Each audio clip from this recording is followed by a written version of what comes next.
People often think serial killers are a modern phenomenon, a dark stain on the fabric of our complex world. But the truth is far more chilling.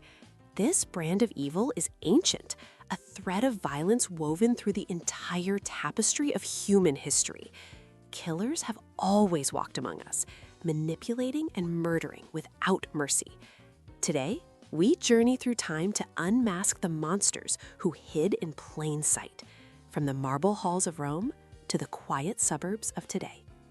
Our journey begins in ancient Rome with a woman named Locusta. She wasn't a frenzied attacker, but a quiet professional.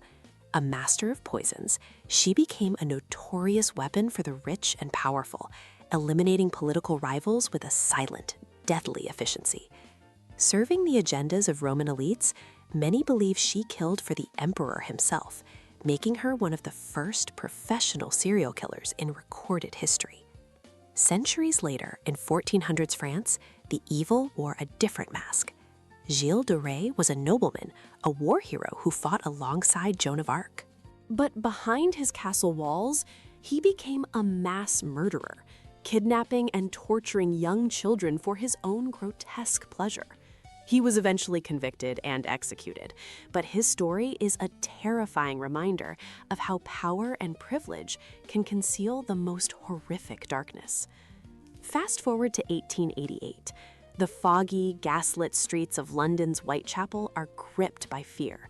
A phantom known only as Jack the Ripper is murdering women, leaving behind a trail of mutilated bodies and taunting clues that terrify authorities.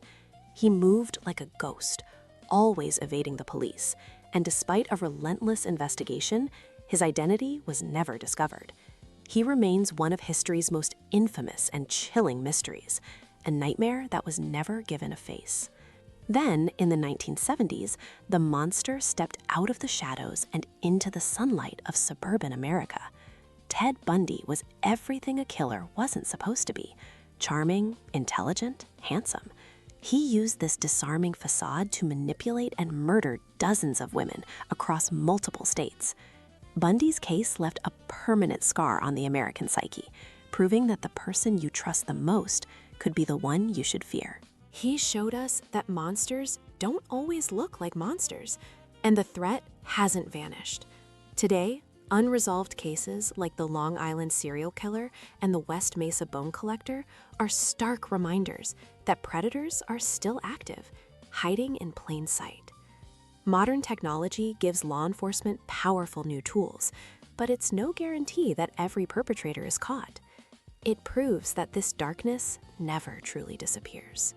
From Locusta's poisons to Bundy's charm, the methods change, but the pattern is eternal: violence, manipulation, and the destruction of lives. These killers often have families, hold down normal jobs, and live right next door, unnoticed. Their stories teach us one vital, unsettling lesson: crime has no time limit, and terror remains terrifyingly consistent throughout the centuries.